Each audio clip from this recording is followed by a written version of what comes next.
Hello, I am Dr. Deepthi and we are looking at different concepts of maths under the heading Decreations Mathematics. We have been looking at the broad topic of complex analysis. We have already seen what complex numbers are, what are the basic properties, also the concept of complex conjugate, modulus, etc. Now today let us look at triangle inequality. This is how the triangle inequality looks. Mod of z1 plus z2 is less than or equal to mod z1 plus mod z2. Now if you recall our video on modulus, you would realize that mod of any complex number basically gives the distance of that complex number from the origin. Now here imagine it to be a triangle with three sides represented by mod z1, mod z2 and mod of z1 plus z2 respectively. Then all we are saying here is that the sum of the lengths of two sides of a triangle is greater than or equal to the length of the third side, which we get here, for example, in terms of addition of the two complex numbers. Now, if you want to prove this identity analytically, this is how we do it. Since z1 and z2 are two complex numbers, we can write them in the form x1 plus iy1 and x2 plus iy2. So what is going to be the left hand side? Mod of z1 plus z2. z1 plus z2 itself is x1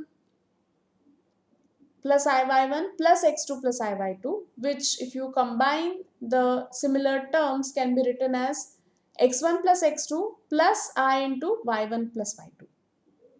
When you are taking its modulus, essentially that is going to be equal to x1 plus x2 whole square plus y1 plus y2 whole square and square root of this sum.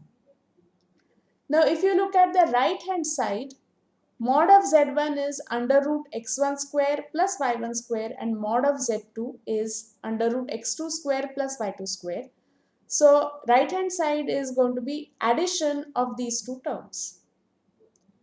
If you want to solve it further, you simply square both the sides so that left hand side will become x1 plus x2 whole square plus y1 plus y2 whole square, and that is going to be less than or equal to right hand side, which is going to be x1 square plus y1 square into x2 square plus y2 square, this square root of this product multiplied by 2 plus x1 square plus y1 square plus x2 square plus y2 square.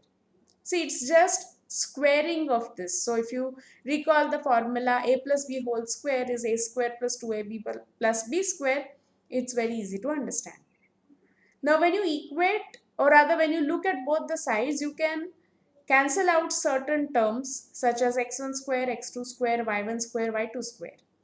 So after cancellation, it leaves you with the term 2 into x1, x2 plus y1, y2 on the left hand side and 2 into square root of product of x1 square plus y1 square and x2 square plus y2 square on the right hand side. If you square it again, then what you get is on left hand side you get x1 square x2 square plus y1 square y2 square plus 2x1 x2 y1 y2, and on the right hand side x1 square plus y1 square into x2 square plus y2 square. So if you take a product, x1 square x2 square plus x1 square y2 square plus y1 square x2 square plus y1 square y2 square. So that on simplification it gives you 2 into x1 x2 y1 y2 is less than or equal to x1 square y2 square plus y1 square x2 square. If you rearrange these terms, you get the expression to be x1 square y2 square plus x2 square y1 square minus 2x1 x2 y1 y2 is greater than or equal to 0. But you will notice that this is in fact a perfect square of x1 y2 minus x2 y1. So any perfect square has to be greater than or equal to 0. So this is universally true. Hence our initial assumption of triangle inequality, that modulus of z1 plus z2 is less than or equal to modulus of z1 plus modulus of z2, is valid. And as it was explained initially, graphically, this means that sum of the lengths of the two sides of a triangle is greater than or equal to the length of the third side. Thank you.